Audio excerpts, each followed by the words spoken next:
여러분 안녕하세요. 은연서재에서 들려드릴 두 번째 책을 오늘 소개합니다. 두 번째 책은요, 더 퀘스트에서 펴낸 웨인 다이어 작가의 인생의 태도, Happiness is the way 책을 들려드리려고 합니다.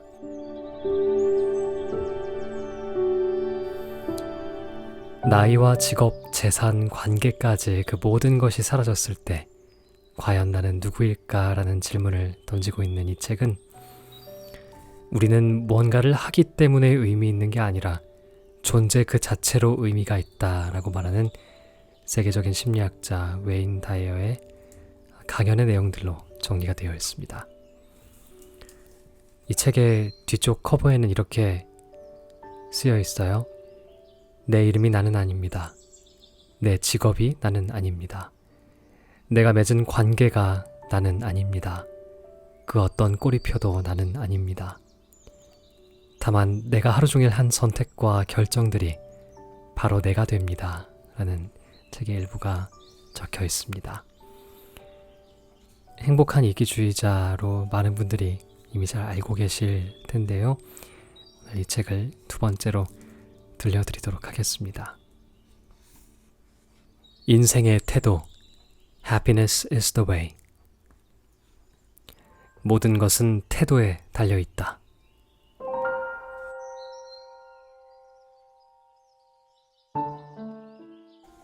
저는 인생의 대부분을 인간의 행동을 연구하며 보냈습니다. 교수로, 카운슬러로도 일했고, 책도 썼고, 박사과정 공부도 했죠.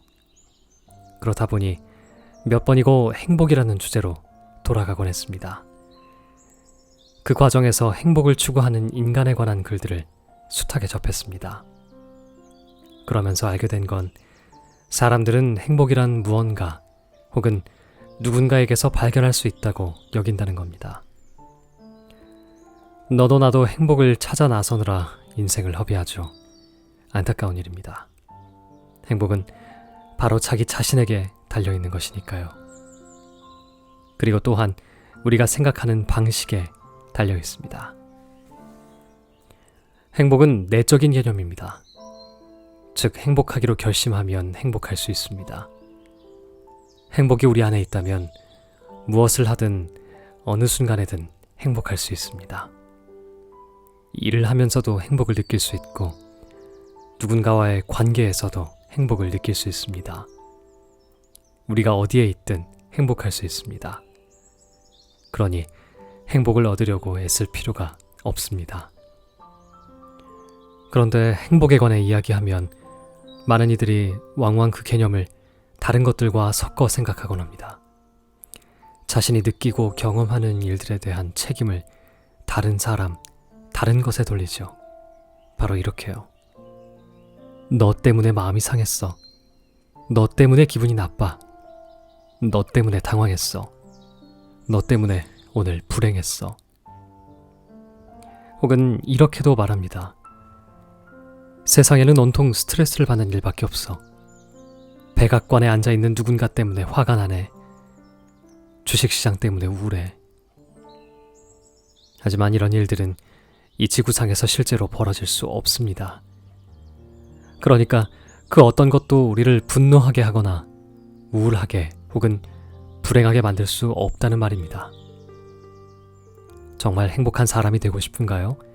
그렇다면 먼저 삶에서 내가 경험하는 일들은 저 바깥에 존재하는 것들을 어떻게 인지했느냐에서 온다라는 생각을 받아들이기 바랍니다. 내 삶에서 벌어지는 일들은 모두 내 책임이라는 말입니다.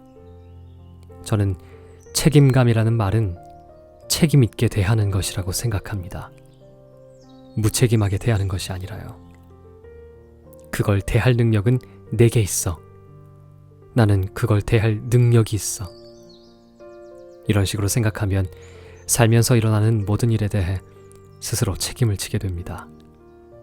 이것이 제가 몇 년 동안 사람들에게 전하려고 애썼던 주제입니다.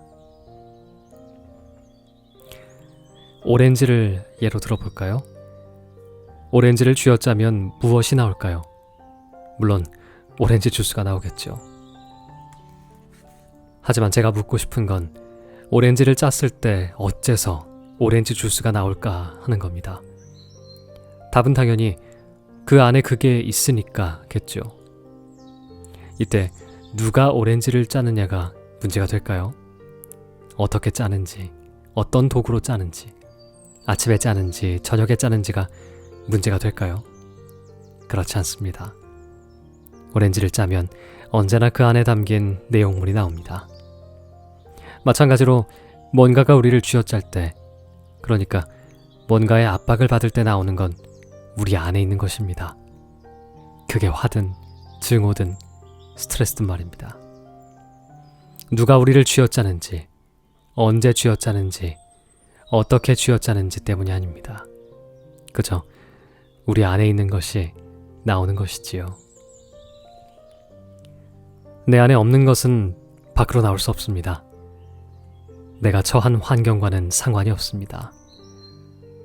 고속도로를 달리는데 누군가가 위험하게 끼어들어 미친 듯이 화가 났을 때, 사실은 누군가가 끼어들어서 화가 난 게 아닙니다.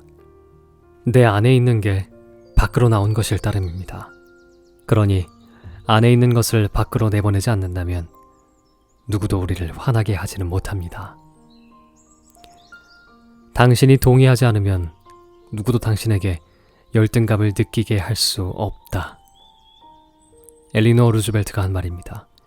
저는 이 말을 참 좋아합니다. 누구도 나를 우울하게 만들 수 없습니다.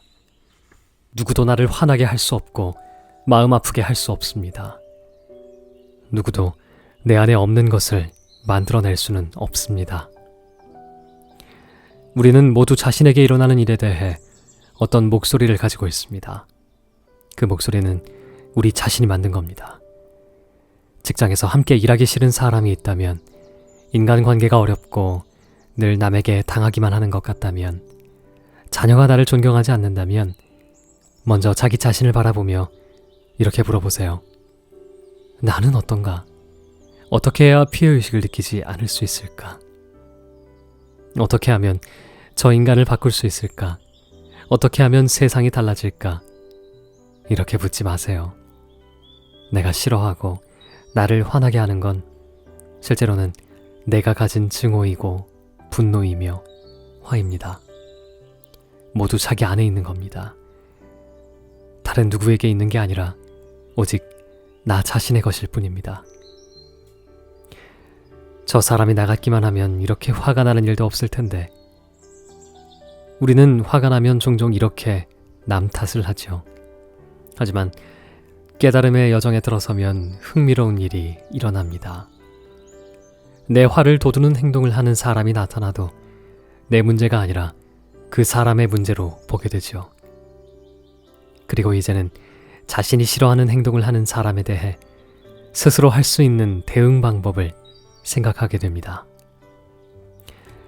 저 사람은 저 사람이고 저 사람은 자기가 옳다고 생각하는 대로 행동하는 것뿐이야.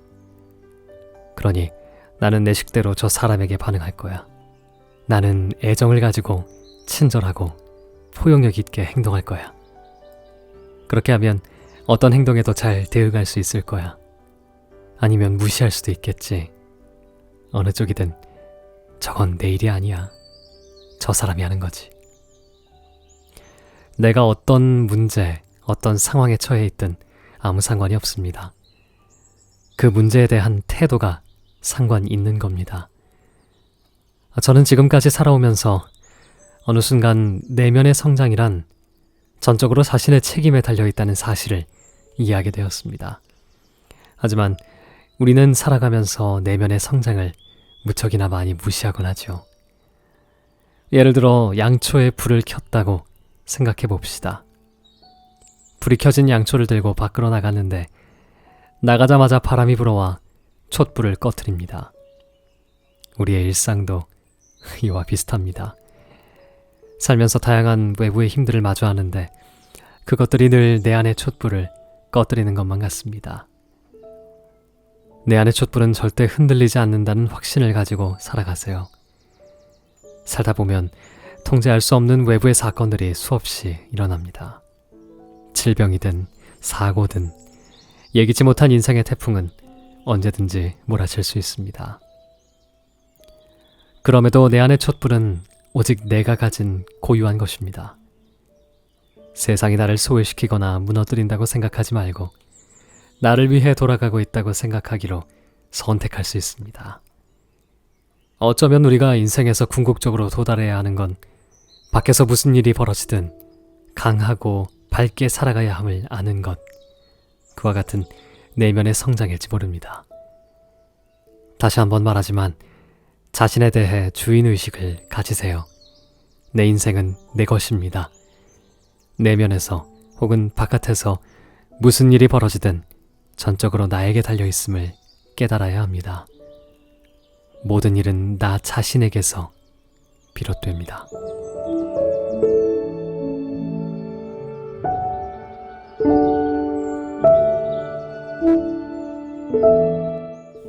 난 못해요에 담긴 그릇된 믿음. 사람들이 나를 대하는 방식은 내가 허락한 것이다 라는 말이 있습니다. 살면서 누군가가 나를 대하는 태도가 마음에 들지 않는다면 나를 어떻게 대하라고 내가 말하고 있었는지 생각해 보세요. 자신을 가두는 사람은 현실을 있는 그대로 인식하긴 하지만 받아들이려고 하진 않습니다. 이들은 현실이 다르기를 바라면서 이렇게 불평합니다. 네가 나처럼만 하면 지금 내가 이렇게 화가 나진 않을 텐데, 내가 지금과 다른 식으로 행동하면 내가 더 행복해질 텐데, 기름값이 오르지 않으면, 실직 상태가 아니라면, 상황이 지금 같지만 않으면. 이들은 지금의 현실에 대해 누군가를 탓하는 걸로 결론을 냈습니다. 이들이 자주 사용하는 말로는 날 좀 내버려둬요. 난 못해요. 난 불안 발작 증세가 있어요. 등이 있습니다. 그러나 세상에 분노라는 존재는 없습니다. 그리고 지옥이 습격해오는 일도 물론 없습니다. 인생의 어느 순간에 화가 난다고 생각하는 사람만 있을 뿐입니다. 상황이 어떻든 스스로 화가 난다고 생각하지 않으면 어떤 상황이든 다룰 수 있습니다.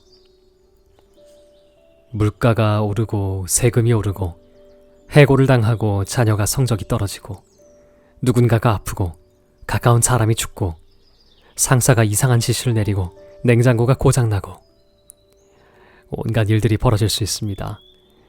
이런 일들을 어떻게 다루는지 배울 수 있다면 위기가 닥쳤을 때 피해자가 되지 않을 수 있습니다.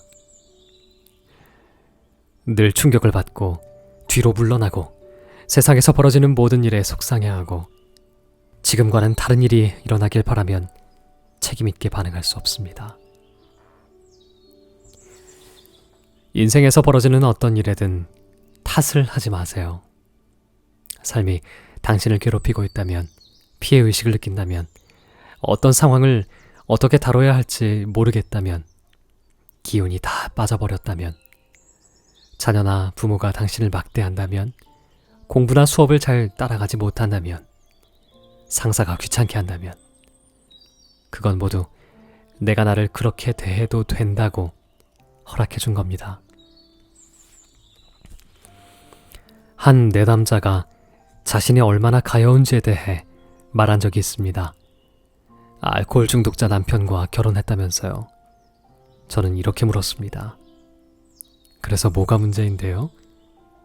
남편은 혀 꼬인 소리로 말해요. 한 말을 하고 또 하죠. 냄새도 얼마나 지독한지.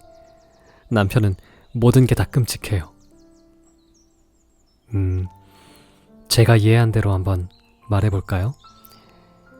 이 이야기에서 누가 이상한 사람인지 한번 보죠. 당신은 알코올 중독자와 결혼했다고 말했어요.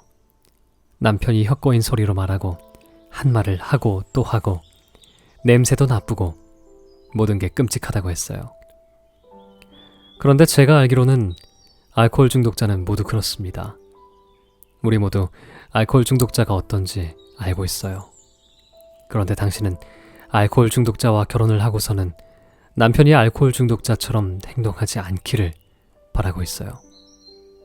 자, 누가 이상한 사람일까요? 알코올 중독자처럼 행동하는 알코올 중독자일까요?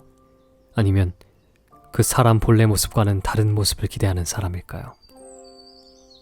남편분은 원래 모습대로 행동하고 있을 뿐입니다. 어째서 당신은 스스로를 가엾게 만드는 생각을 마음속에 품고 인생을 더욱더 가엾게 만들고 있나요? 왜 그런 생각을 바꾸지 않나요? 스스로가 가엾다고 말하면 결국 가여워질 수밖에 없다는 생각은 안 드시나요? 자기가 생각하는 대로 되기 마련입니다. 당신이 얼마나 가여운지 계속 말하게 되는 상황은 스스로 그렇게 되도록 내버려둔 겁니다. 변화는 당신에게서 시작돼요. 남편분이 아니라요. 저는 내담자에게 자신이 무능하다는 생각이 들거나 극복해야 할 단점이 있다고 여기거나 어떤 관계를 잘 맺지 못하고 있거나 직업상 문제가 생겼거나 할 때 그러한 상황을 뒷받침하고 있는 믿음이 무엇인지 설명해보게 합니다. 저 자신도 살아가면서 이 일을 숱하게 했습니다. 한 예로 테니스를 몇 년째 치고 있는데 시간이 지날수록 나는 백핸드로는 못해 라고 점점 더 믿게 되었죠. 이런 잘못된 생각을 무척이나 오랫동안 스스로에게 주입했어요. 그러다 어느 날부터 그 생각을 바꾸기 시작했습니다. 그리고 더 열심히 연습만 하기보다는 백핸드로 하는 모든 걸 해보는 저 자신을 머릿속에 그리기 시작했죠. 난 드롭샷은 못 쳐 라고 말하지 않고 백핸드로 드롭샷을 치는 상상을 하기 시작했고 실제로 그렇게 되었습니다. 난 절대 드롭샷은 못해 같은 말을 더 이상 하지 않게 되었죠. 뭔가를 못한다고 스스로에게 끊임없이 말하면 그 믿음대로 돼버립니다. 테니스 실력을 향상시키고 싶다면, 어떤 대단한 일을 해내고 싶다면 먼저 생각을 바꾸도록 노력해보세요. 자신이 할 수 있다고 생각하고 최선을 다해 살아가세요. 할 수 있다고 생각할 때 실제로 그렇게 될 것입니다. 인생에서 어떤 대우를 받으며 살아갈 것인지를 결정하는 것 또한 나 자신입니다. 그래서 무례한 사람을 만나면 내가 그런 행동을 참아 넘기지 않는 사람이라는 걸 알게 해줘야 합니다. 예를 들어 가게의 점원이 내게 무례하게 행동한다면 가장 먼저 자기 자신에게 이건 저들의 행동이야. 이건 저들이 책임져야 해. 라고 말해줍니다. 그러고 나서 저 같은 경우는 약간의 친절함을 담아 대응합니다. 이것이 잘 되지 않으면 다른 직원에게 가거나 매니저를 부르거나 해서 그 상황에서 빠져나옵니다. 그 자리에서 버티며 물리적, 정신적, 지적, 영적으로 누군가에게 괄시받지 않습니다. 그런 일이 일어나게 두는 것은 그 사람이 나를 그런 방식으로 대하도록 허락해주는 일이기 때문입니다. 놀랍게도 대부분의 경우 친절과 애정을 담아 행동하면 사람들은 당신을 무례하게 대해선 안 된다고 생각하게 됩니다. 이런 식으로 해도 안 되면 B안을 해보고 그래도 안 되면 C안, D안으로 넘어가세요. 이런 계획은 모두 인간으로서 자신이 어떤 사람인지에 대한 내적 믿음에서 나옵니다. 스스로를 무척이나 가치 있는 사람이라고 생각하면 누구도 당신을 함부로 대하지 않게 됩니다. 예를 들어 무척이나 아름다운 $1,000,000짜리 꽃병이 집에 있다고 생각해 봅시다. 당연히 함부로 다루지 않겠죠. 그 꽃병으로 캐치볼을 하지도 않을 것이고 바닥에 던지지도 않을 거예요. 행여 흠이라도 날까 싶어 안전한 곳에 두겠죠. 당신도 이와 다를 바 없습니다.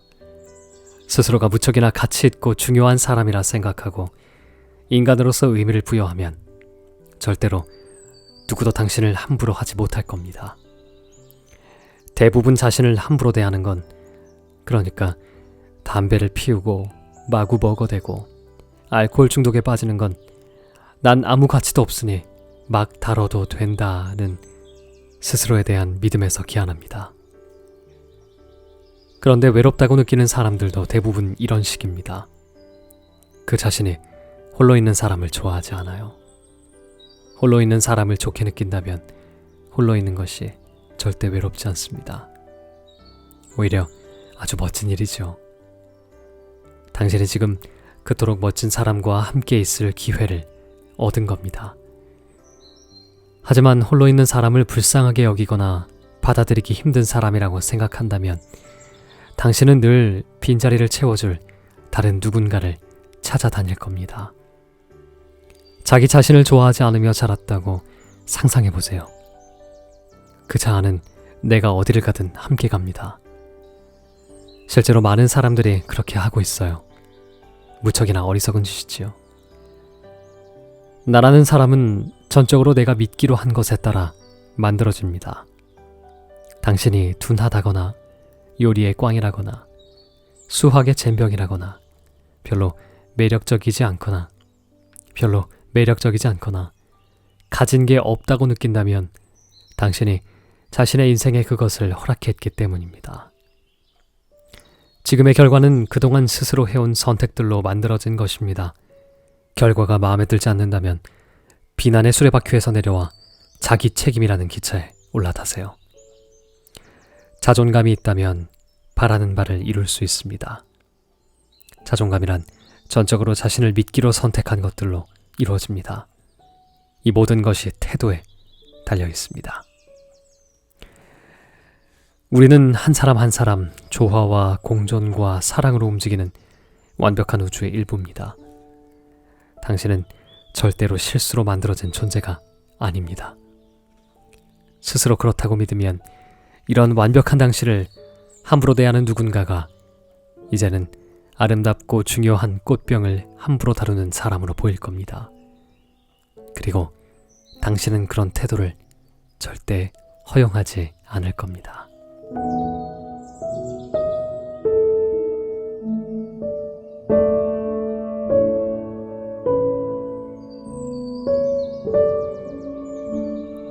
내 인생, 내가 선택한 결과. 독일에 있을 때 비행기가 연착되어 공항 근처 이탈리아 레스토랑에서 기다렸던 적이 있습니다. 이탈리아인 웨이터가 맛있는 물을 가져다 주었는데 알고 보니 그 안에 있는 손님 모두가 그 웨이터 때문에 신경이 곤두서 있었습니다. 그가 다른 웨이터들에게 소리를 질러대고 주방에 들어갔다 나왔다 하면서 계속 흥분지수를 높여가고 있었거든요. 저는 그 웨이터를 부르며 말했습니다.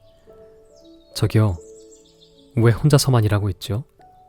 왜 그렇게 심각한 건가요? 매일 이런 식으로 일한다면 50살이 되기도 전에 심장마비로 죽을지 몰라요. 그러자 웨이터는 이렇게 대답했습니다. 이봐요, 나한테 뭘 기대하는 겁니까? 전 이탈리아 사람이라고요. 마치 그게 모든 걸 설명한다는 투였습니다.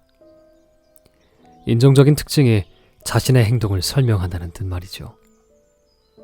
난 여기에 대해 어느 정도 내 마음대로 할 수 있어. 난 여기에 대해 어느 것도 내 마음대로 할 수 없어. 그렇게 태어났으니까. 난 그런 유전자를 갖고 태어났어. 이런 주장은 아이가 수학시험에 낙제를 하고 나서 이렇게 말하는 것과 같죠. 할 수 없잖아요. 아빠도 수학의 젬병이고 할아버지도 그랬죠. 저한텐 수학 유전자가 없어요. 제가 할 수 있는 일이 없다고요. 당신은 내성적인가요? 예민한가요? 걱정이 많은 사람인가요? 겁이 많아 앞에 나서서 상황을 제어할 수 없는 사람인가요? 화가 많은 사람인가요? 누군가가 자신을 조종하고 통제하는 일이 많다고 생각하나요? 자신이 믿는 바를 계속 고수하는 게 두렵나요? 못 먹을 요리를 만드나요? 스포츠의 젬병인가요? 수많은 심리학자들은 그것이 우리의 무의식 속에 있다고 말하고 우리는 그것을 어떻게 할 수 없다고 말하겠죠. 저 역시 뭔가가 잘못되었을 때 다른 곳에 책임을 돌리는 어떤 관점에 약간 길들여져 있었습니다. 왜 성공하지 못했는지, 왜 행복하지 않은지, 왜 어떤 일을 해낼 수 없는지, 왜 자신에게만 기회가 찾아오지 않는지 끊임없이 핑계를 대는 사람들이 세상에 그토록 많은 이유는 이 때문입니다. 심리치료사는 이렇게 말할지도 모릅니다. 당신은 둘째로 태어났군요. 자신이 어떻기를 바라나요? 당신은 분명 자기만의 고유한 특징을 갖기 어려웠겠지요. 외동이라면 어떨까요? 12형제 중에 막내인 경우는요? 그러면 인생에서 부모님 같은 존재가 11사람이나 있었을 것이고 늘 누군가 한 사람쯤은 당신에게 뭔가를 하라고 했겠죠. 돌봐야 할 동생들이 9이나 있는 마지는 또 어떨까요? 우린 어떤 변명이든 할 수 있습니다. 그런 일을 하다니 귀신에 씌었나 봐. 신이 실수한 거야. 내게 일어난 모든 잘못된 일들은 신 또는 부모님 탓이죠. 우리 문화에서 어머니는 정말로 어마어마하고도 지겨울 만큼 부당한 평가를 받고 있습니다. 내 잘못이 아니야. 난 늘 그랬는걸. 엄마가 그래도 된댔어. 전 20년 동안 이런 말을 매일 들었습니다. 그러니 진실일지도 몰라요. 주로 이런 식으로 이어지죠. 난 그 일을 할 수 없어. 엄마는 여동생을 더 좋아하셨지. 그러니까 내가 이렇게 힘들게 살게 된 거야. 여동생만 늘 관심을 독차지했어. 난 관심을 받아본 적이 없어. 가족 사진을 놓을 때도 늘 여동생 사진을 가운데에 두었고 내 건 없었어. 언젠가 텔레비전의 한 심야 방송에서 말했습니다. 전 단 한 가지 이유로 이 자리에 왔습니다. 모든 분에게 이렇게 말씀드리고 싶어요. 여러분, 어머니는 여러분의 동생을 더 좋아하십니다. 모든 건 태도의 문제입니다. 내가 뭘 믿을지 스스로 선택한 거예요. 내 안에서 일어나는 일은 모두 내 선택입니다. 삶에서 일어나는 모든 일, 나를 가로막는 일, 계속 내 역할을 하지 못하게 방해하고 목표에 도달하지 못하게 하는 일들은 나 자신이 선택한 겁니다. 모두 내 선택이에요. 모두 나의 몫입니다. 지금의 나는 인생에서 내가 했던 선택들로 이루어져 있다. 이 말은 아무리 강조해도 절대로 지나치지 않습니다. 자신감도 선택이다. 한 내담자가 얼마나 댄서가 되고 싶은지 제게 말한 적이 있습니다. 그래서 물었죠. 그럼 왜 댄서가 되려고 노력하지 않나요? 오디션을 보러 다니고 잘 가르치는 강사들에게 레슨을 받으세요. 그의 대답은 이랬습니다. 아니요, 전 자신이 없어요. 자신감만 있다면 멋진 댄서가 될 텐데 말이죠. 이러한 생각이 모든 문제를 만듭니다. 긍정적인 자아상의 근간은 자신감입니다. 하지만 그냥 생겨나는 건 아니에요. 어떤 일을 하기 위해 자신감을 가지려면 먼저 자리에서 일어나 그 일을 하고 그리고 하고 또 하는 수밖에는 없습니다. 자신감은 행동에서 옵니다. 위험을 감수하기로 선택하는 데서 오고 실패를 두려워하지 않기로 선택하는 데서 옵니다. 타인의 비웃음을 살까봐 두려워하고만 있으면 자신감은 생겨나지 않습니다. 실패를 두려워하면 생겨나지 않아요. 두 사람이 함께 언덕을 오르고 있습니다. 그들은 언덕을 오르다가 꽝꽝 언 길에서 미끄러져 떨어집니다. 그러자 한 사람이 한숨을 쉬며 이렇게 말합니다. 여기가 얼었을 줄 내가 어떻게 알았겠어. 아내문에는 여기 언 곳은 없다고 했는데 이런, 새 옷이 찢어졌잖아. 되는 일이 정말 하나도 없네. 다른 한 사람은 자리에서 툭툭 털고 일어나 이렇게 말합니다. 언 곳을 조심해. 그리고 계속 길을 올라갑니다. 자아에 휘둘리는 사람은 실패 때문에 자신이 움직이지 못한다고 생각합니다. 그래서 시도하고 성공하지 못하면 완전히 포기하고 말죠. 하지만 이와 반대되는 성향의 사람은 실패를 자신이 나아가는 원동력으로 만듭니다. 가령 당신이 15살이고 학교 교장이나 중앙은행의 은행장이 되기로 결심했다고 해봅시다. 15살짜리 교장이나 은행장은 없다는 말을 들었을 때 자신을 가두는 사람이라면 이렇게 반응할 겁니다. 거봐, 내가 안 된다고 했잖아. 하지만 한계를 모르는 사람이라면 이렇게 말할 겁니다.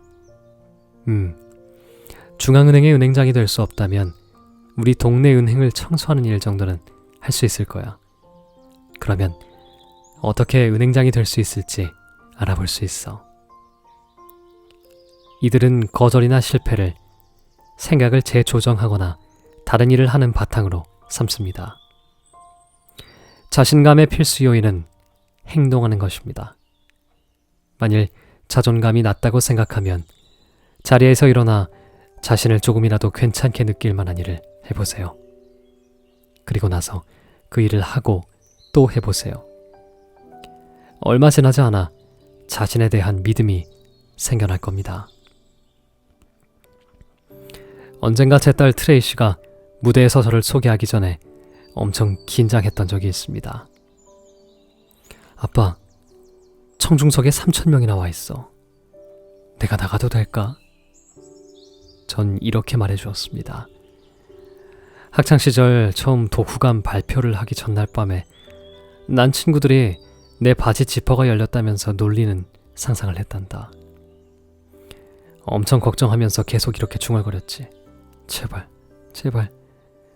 선생님이 내일 기억상실증에 걸려서 웨인 다이어란 녀석이 있다는 걸 생각조차 못하기를 바래.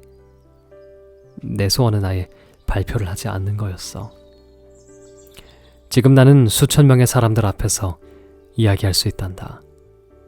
물론 이건 그냥 저절로 이뤄진 게 아니지. 그날 나는 발표를 했고 나중에 또 했고 다시 또 했어. 얼마 안 되어 사람들 앞에서 말하는 일은 무척이나 쉽고 재미있고 흥분되기 시작했지. 그건 내 선택으로 시작됐어. 너 역시 같은 선택을 할 수 있단다. 그런데 지금까지 인생을 살아오면서 형성된 자아상과 자신감이 반드시 일치하는 건 아닙니다. 그러니까 내가 하는 일이 나 자신은 아니라는 말입니다. 만일 그 일을 하지 않을 때는 내가 아닐까요? 내가 존재하지 않을까요? 내 사업이, 내가 얼마나 돈을 많이 버는지가 내 집이나 가족, 자녀가 나라는 인간을 규정하면 그런 것들이 사라졌을 때 나는 과연 누구일까요? 자아상을 외부의 것과 연결시키면 언젠가 직장을 잃고 집을 잃고 자녀들이 떠나고 배우자가 죽었을 때 나 역시 일부가 죽게 됩니다. 여러 번 말했지만 우리는 뭔가를 하는 인간이 아니라 인간이라는 존재 그 자체입니다. 나 자신을 내가 하는 일과 동일시하면 뭔가를 하는 인간이 진화했겠죠. 하지만 그렇지 않습니다. 우리는 존재입니다. 하는 일로 평가나 판단을 받는 것이 아니라 그저 존재하는 것입니다. 내가 어떤 인간이라고 믿으면 그것이 바로 나입니다. 그러면 위험을 받아들이고 실패하는 자신을 허용할 수 있으며 다른 것들도 잘 해나갈 수 있습니다. 인생에서 자신이 하는 어떤 일도 그저 하나의 선택으로 바라보게 되고 나는 언제나 가치 있는 사람이다. 존재만으로 가치 있는 인간이다 라는 생각이 깊이 자리 잡게 됩니다. 누군가가 그렇게 말해서가 아니라 내가 성공해서가 아니라 돈을 많이 벌어서가 아니라 그 어떤 다른 이유가 아니라 그렇게 믿기로 했기 때문에 생기는 일입니다. 이것을 이해하지 못하면 한계를 모르는 사람으로 사는 것을 이해할 수 없습니다.